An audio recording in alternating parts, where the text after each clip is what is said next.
For many years now, Russ and Craig have had many wide-ranging conversations with folks from all over the gaming world. This is one of those conversations. D6G, the Lost Chapter.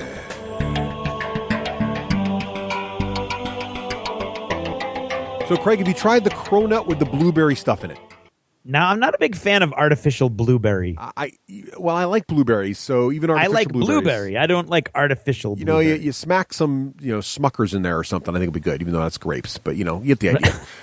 Anywho, hey, Craig, is that Curt Covert over in the corner there? I don't know. It's hard to tell under that cloak. But he does have a mighty big dagger. He does. Hey, Curt, how you doing tonight? Hey, guys. Hey. Ooh, what do you got there? Cinnamon roll. Oh, my God. I love them. Nice. Excellent choice. Those are so good, Dunkin' Donuts. You can never really go wrong with a cinnamon roll. Yeah, not. I like the cinnamon, what is it? The muffin, the coffee cake muffin is good too. That's a good choice. It's got a lot of cinnamon in it. Yeah. Excellent. Well, Curt, what's fun about I can't think of a segue. I was trying to get a good one, but I couldn't do it. That was I was thinking I was gonna go. Now this is where it really pays off to be a patron because Stop. For the free show we would totally go back and fix this. No, we're gonna leave this out there. But for you guys who have actually paid, that's right. Theoretically, to hear this, right. You get just the raw, unfinished, unvarnished, the truth of the D6 generation, not too horrible philosophy, which is Russ just crashed and burned, and we're just going to keep on moving. No, but consider it a backstage pass. Right, exactly. Right. Where I was trying to go was let's say we're going to play a game. Compound your crime by explaining your joke. I'll just stop. So instead. So anyway, we thought we would talk about cool travel games. Games that are portable. Say you wanted to play a game in Dunkin' Donuts. That's right. That's an excellent place to talk about playing a game because we have recently been doing a lot of traveling ourselves. Yes, we have. And gaming while traveling has come up in our lives, and we thought, well, we've got Curt, who's like the master of the portable game, right? Ooh, and. You just throw him a bone and call him master. Pretty much anything, he's good. Right. And it seemed like an excellent conjoining of the spheres, if you will. Yeah. I just got all mystical. You did. Must have been Machu Picchu. So, Curt, let me ask you this, Curt. When you design games, do you think about does the portability of the game even come into it? Or do you think more just like, I have this vision, I want to build a game like this? Or do you ever think about, I really feel like it's time to build a portable small game? Yes, I do. And it depends really on the game and what the inspiration is. But yeah, you can just tell when some game cries out to be small and portable and short and quick and all that sort of thing. Sutaku was one of those games for me, right? So right. Yeah. That I, in fact, created a cloth bag that you could pack everything into and off you go. So, right. Works great. It works great just throwing it down right there. Yeah. Right. So what defines a portable game? Is it simply size, or are there more elements to making a game a good game when you're either going to be traveling, or let's say you're going to be waiting in line or at a place where you have some time to kill? What are the kind of component or elements of a game that you really look for when you think about a game like this? This is not you at your best. What is in that? What is your donut soaked in? I'm trying to have coffee here, but what happened? I'll get here's a little behind the scenes. I made some coffee tonight. Flammable donut. I made some coffee tonight, and so this is really behind the curtain now because I'm at home trying to make coffee, and I have a Dunkin' Donuts Keurig, thing to put the cup. Put in the Keurig machine, so you can get in the mood. Exactly, and and sometimes your the Keurig machine it fails. Well, not the machine, but the cup fails, and you get the grounds in your coffee. Ever had that happen? I hate when that happens. So I'm drinking my coffee, but I'm not really enjoying it because it's full of grounds, and I think it's throwing me off. I think I need a little more caffeine here. I don't know. You sound like you've got a meat coma going on. I guess so. I did. Did you have a big giant burger? I did. Not a burger.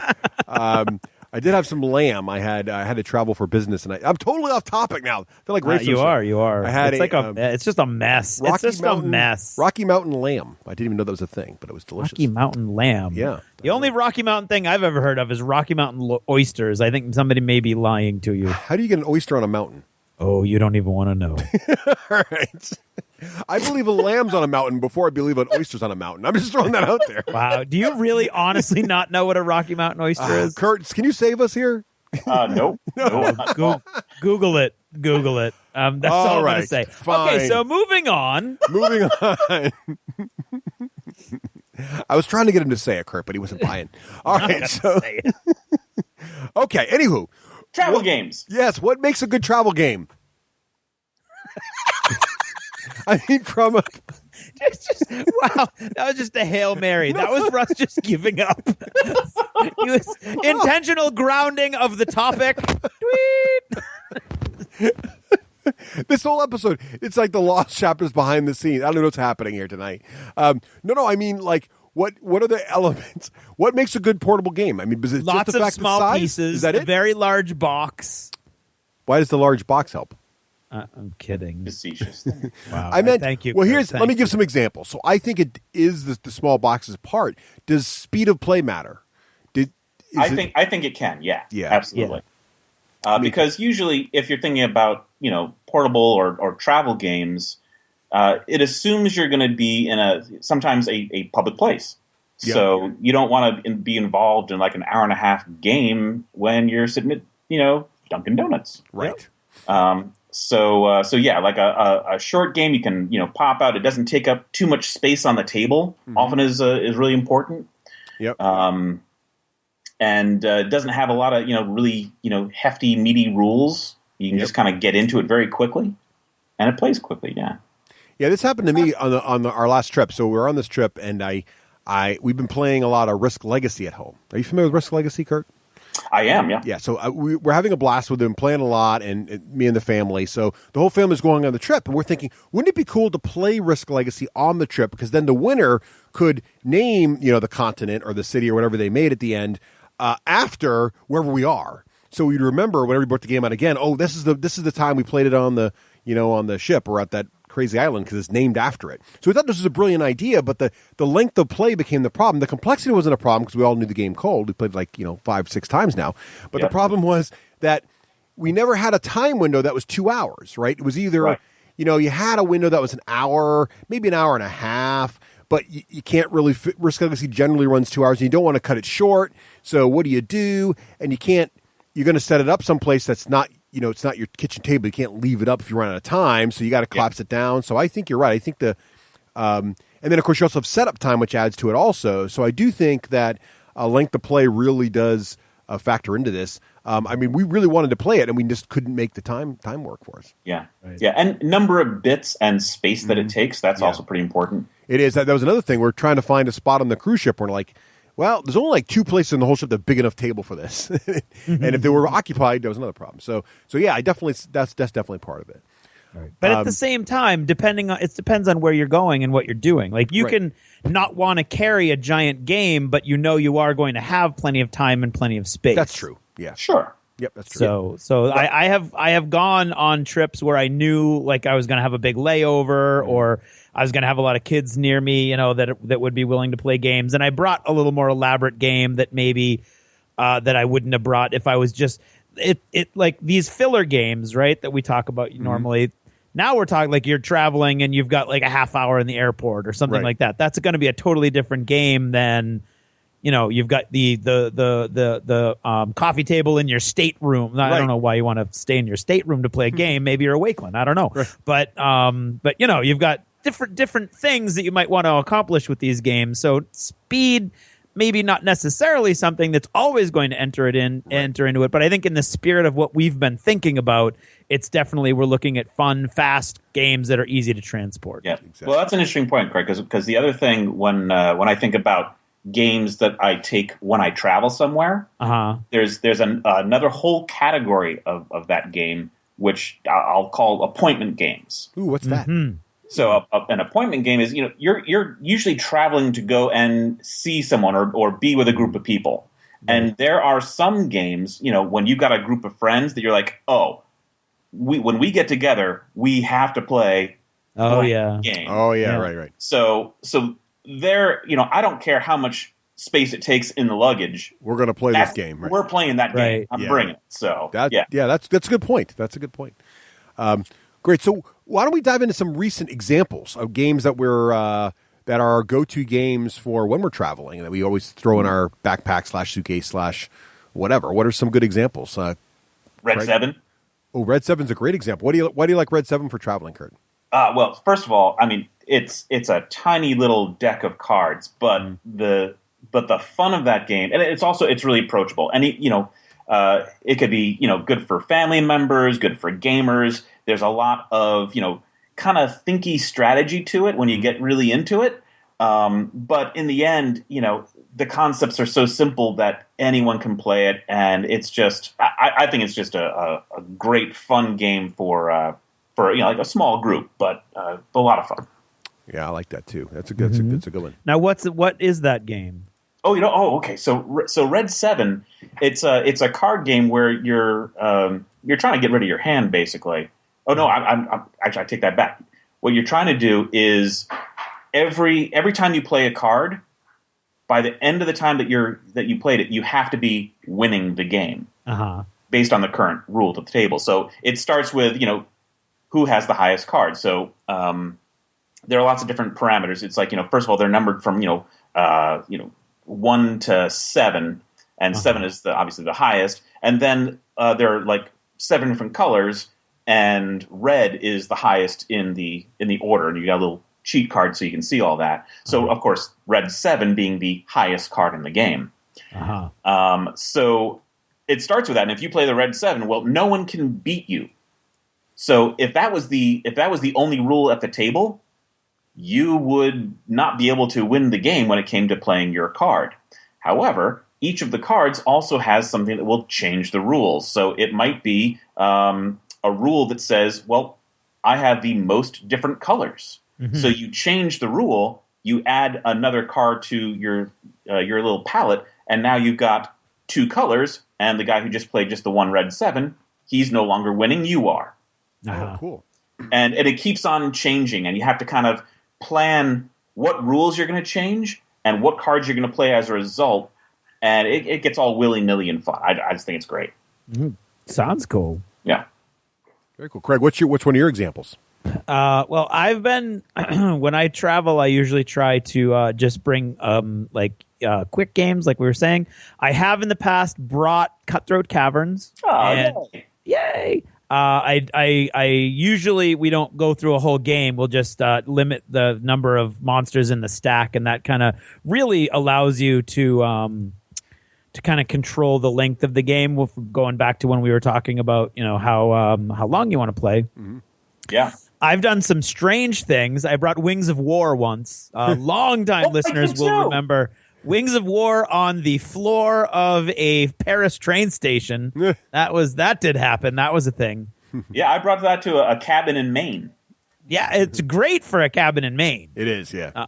It's not so good for a Paris train station, but I did it. I could not be stopped. But more recently, I have to say my real go-to games lately have been the Tiny Epic games. Oh, yep. I love the way they feel, specifically Tiny Epic Kingdoms and Tiny Epic Galaxies. They're nice because they feel like you're playing an actual board game. Exactly. Yet they're very portable. Yeah. And there's a lot of depth to them. Yeah, and now speaking again of length, Tiny Epic Kingdoms goes very fast. It does. That game's a half hour, 45 minutes. Tiny Epic Galaxies, that's a little longer. A little bit longer. Yeah. You're going to be talking about an hour, maybe hour and a half if you get a lot of people that are thinking too hard. Right. Yeah, I like Kingdoms a little better. I think so too. I Yeah, like Galaxies, I think but I so think Kingdoms too. a little stronger. Yeah, I agree with you. Lately, what I brought with me to Peru was Dark Deeds by Games and Gears. We played that a lot at Gen Con. I mean, at Adepticon. Yep. And that's really fun because it comes in a tiny box and the artwork is great. Everything we've already talked about on the show. But it is a fun, fast game that can really gets kind of cutthroaty too. But mainly it's everybody just has fun with all the different cards and everything. So it's a really quick churn through. So I've enjoyed that. So those are kind of my go-tos lately. Nice. And the old standby, the Wings of War. Right. Yeah, well, you're talking about small boxes. You guys have, I'm sure, played Welcome to the Dungeon. Welcome to the dungeon. No.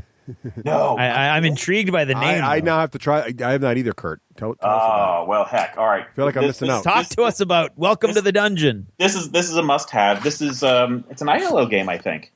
And it is it's this tiny little box. It's almost about the size of a deck of cards. It's pretty cheap, and it's just a bunch of cardboard tiles where you've got an adventurer. Let's say he's the warrior, and he starts with this equipment on the table in front of him.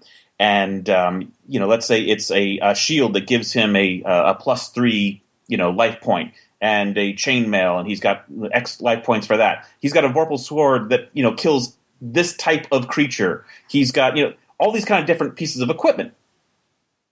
Well, the game is that when it's your turn, you draw a card, and it's going to be a monster card. Mm-hmm. You're either going to populate the dungeon with the monster card, or you are going to remove it from play, and at the same time remove one of the items from the adventurer. Now, at some point, people are going to start saying, oh, I don't know if this guy's going to survive the creatures that I know I put in there with the equipment that he's got left. Mm-hmm. So I'm going to pass. And then if everyone passes and you were the last guy to either put a monster in or take a piece of equipment away, you go in the dungeon, and now you have to face all the creatures you all put in there with the equipment that's left. And so you either survive or you don't, and you take a wound. If you survive twice, you win. If you take 2 wounds, you lose. And it's a pretty quick game. It's a lot of fun. Highly recommend it. Very cool. That sounds like fun. I would check that one out now. Yeah, that sounds very cool. You reminded me, Curt, of one of the ones that's also great is Boss Monster. Have you played that one? Yeah, I haven't played it. I've seen it. It's a great game. This is the one that's the artwork's all done like old 8-bit video games. Yeah, but it's kind of like Dungeon Lords Light, because you're actually trying to build your dungeons to protect heroes from attacking you. So each of you is like a little evil overlord. And you're setting up a line of cards that is essentially the various rooms in your dungeon. It's a great little game, a lot of depth to it, and it does have that nice feel of you are the evil dungeon overlord trying to prevent heroes from getting into your dungeon, while not being too heavy. And it plays in about an hour. So it's a nice little tiny box. It's a good one. Nice. Oh, that's a very popular locally. Yeah, and there's a lot of cool expansions now for it too. It keeps you going. Yep. And the other thing that's great about it too is there's tons of pop culture geek references in there, like Johnny of the Watch in his little dark cloak, but he's 8-bit. Yeah. So it's cool. Let's see, a couple. A brand new game. I don't know if it's brand new. Have you played Exploding Kittens, Curt? All right. So here's the thing. Yes. I own a copy. Yeah. Because I had to at least dip my toe into the madness that was ensuing on Kickstarter. I had to be a part of it. Right. But I've not gotten it to the table yet. Okay, so here's the thing about Exploding Kittens. So the interesting story about this. So Craig and I, when we were at Adepticon this last time, so a month and a half ago or so, whatever it is, Craig and I, after spending a weekend at a gaming convention and sitting around on Monday because our flight left late, we decided to go to a gaming store because, why not? We haven't had enough games, bought enough games yet. Exactly. So we went to the local mall and found a gaming store. And there's a gaming store there, and right on the counter is Exploding Kittens and Exploding Kittens Not Safe for Work. Well, I did not pick up the Not Safe for Work version because I have children. It's fun. You should have it. I did get Exploding Kittens, the core game, though, and this is a game we did play while traveling, and my daughters both love it. And it's great fun, and if you haven't played it, Curt, you would like it a lot. It's got a little bit of the cutthroat in there. I think you'd like. So what's interesting about this game is it's wacky, silly fun. It's silly fun, and it's dirt simple, and it's quick to set up, and it's over very, very fast. And what happens is basically each player is dealt a hand of 4 cards, but the tricky bit here is there are 3 different types of cards. So there's most of the cards are a bunch of cards in the main deck. We'll get those in a second. Then you have a set of cards that feature exploding kittens, and these are kittens doing things that are not good, like walking on the controls of a nuclear launch system or something that are going to end. That's not good. Right. So, and they're all funny, and they're a little humor. It's on a nice so art. judgmental to say that's not good. But you don't deal those yet. So you deal everybody 4 cards from the main deck. Now, the other card type is the distraction card, which diffuse is essentially the exploding kitten. So maybe you can distract the kitten with a laser pointer, or maybe you can give it a nice belly rub, or all kinds of different things to do that. So after the player each gets their 4 cards, then you shuffle the rest of the cards into a deck. You only shuffle in, however, 1 exploding kitten card for, minus the total player count. So if there's 4 players playing, 3 exploding kitten cards go in the deck. They go in after you've dealt the cards. So there's no chance someone got dealt an exploding kitten in the beginning. Okay. Also, each player, now that they've got their hand of 4 random cards, in addition to that, they get a 1 diffuse card each. So the only diffuse cards in the game from the beginning are the ones dealt to each player. So if there's 3 players in the game, there's 3 diffuse cards. That's it. Mm-hmm. Now, the other interesting thing about this game is you end your turn by drawing from the pile instead of drawing at the beginning of your turn. So during your turn, you can play any cards out of your hand, but the big deal is at the end of your turn, you draw a card from the draw pile. If it's not an exploding kitten, you're fine. You put it in your hand. You can use that card later. If it is an exploding kitten, you are out of the game unless you have a diffuse card. So you show everybody you got an exploding kitten. You show everybody you got a diffuse card, but here's the fun part. You now lose your diffuse card forever. It's out of the game. But the exploding kitten stays in the game. It goes back in the deck, but you, the player who diffused this exploding kitten, put where in the deck you want to put it. Oh. And you can hold this. It even has the example of holding it under the table. So you can put it on the top of the deck, so the next player is going to get the exploding kitten. You can put it 3 cards down, so the 4th player is going to get it. Or you can shuffle it all in there like crazy and everybody not know where it is. So that's pretty cool. But then there's other cards. Some of these other good cards you can get are things like Shuffle the Deck or See the Future. And these cards are all very humorous. So Seeing the Future, for example, might involving eating a unicorn enchilada, which is a nice art of a unicorn wrapped inside of an enchilada ready to be consumed. And you can look at the next 3 cards in the deck, so now you know what's coming. But also you can play cards in pairs. So if you have a pair of something, you can discard that pair, and then I can take a random card from some other player's hand, hoping to get their diffuse card out of their hand. I like that. Or if I can discard 3 of a kind, I can say, I'm discarding 3. So Curt, if you have a diffuse card, you must give it to me. It's kind of Go Fish. So give me that diffuse card. And so there's a lot of evil that goes on in this game once you get started. And it actually is a pretty fun little evil game. Plays super quick, nice and portable, easy to set up. And Craig and I had a little fun with a 2-player, but it's a lot of fun with 4 players. I would imagine. That's good nice. Time. And it's a nice portable game. And again, one of those games that's easy to teach, because one of the other things nice about portable games we didn't mention is I also like taking them to conventions, and you're standing in line or waiting for something. At this time, it's a PAX all the time. And you can quick set up a game with just the people in front of you in line. And if it's a really easy game to teach, this is where games like Flux and Farkle actually shine. I mean, Flux is...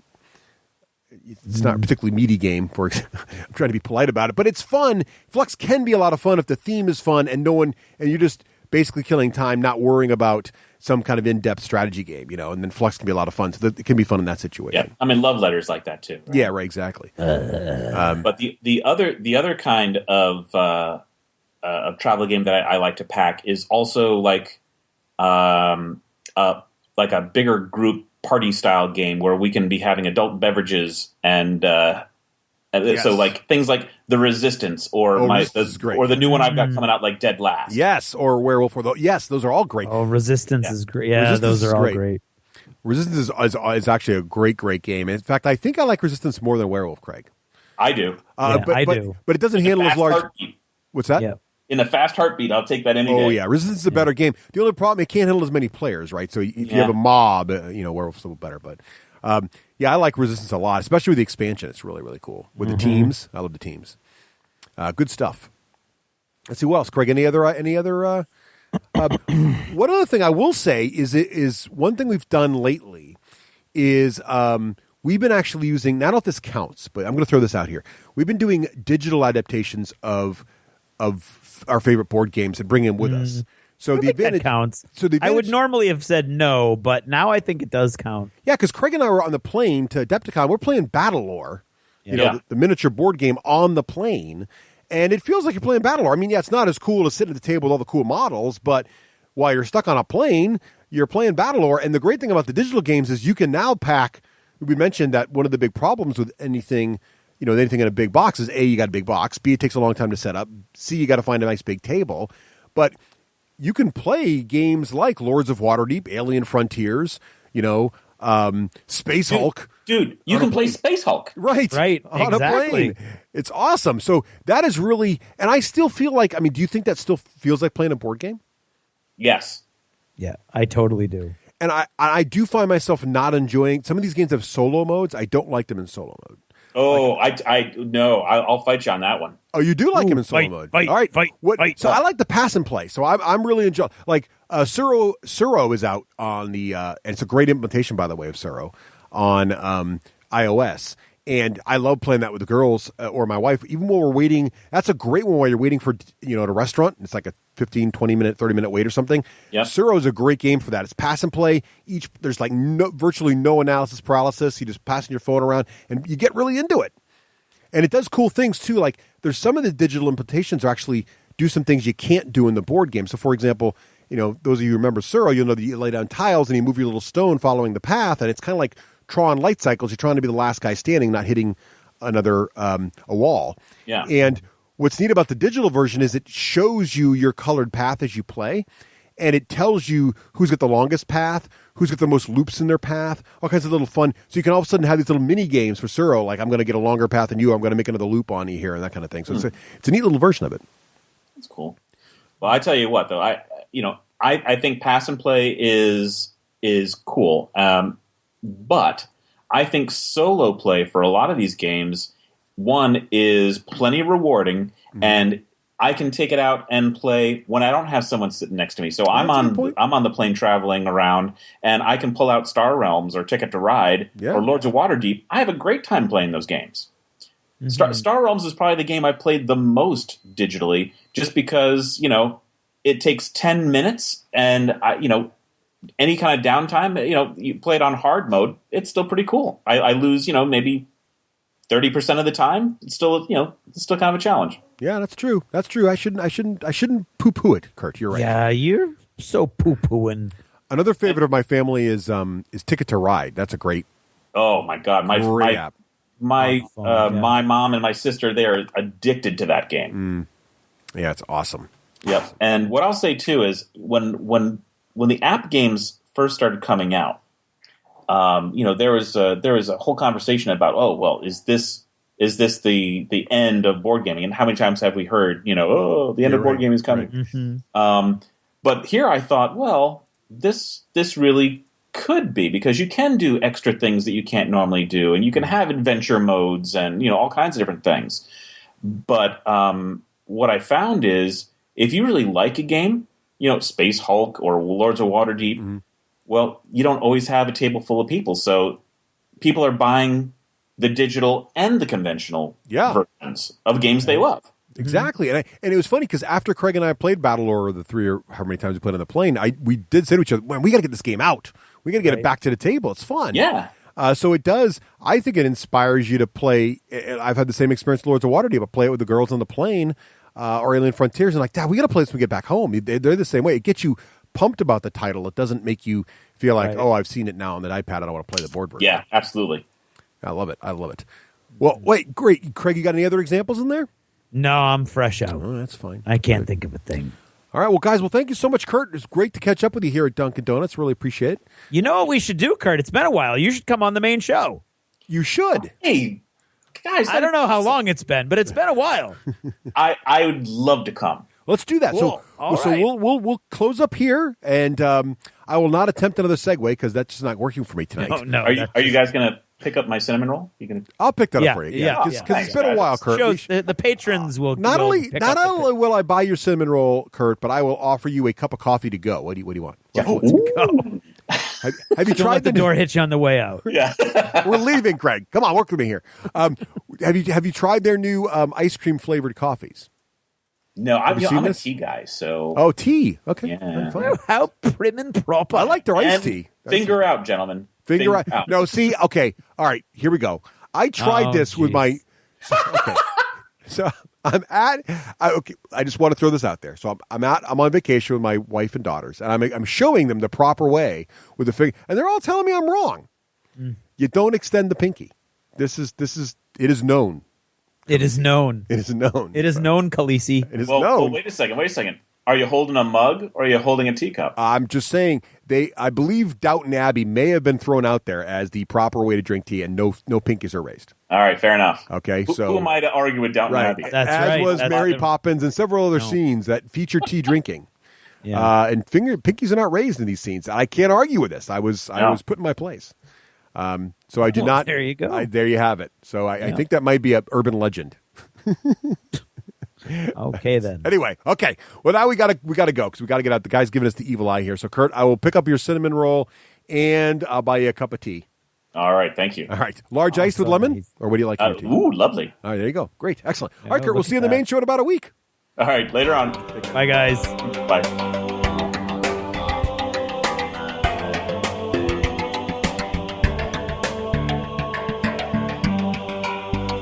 Thanks for purchasing a D6G Lost Chapter. Supporting the show helps it grow.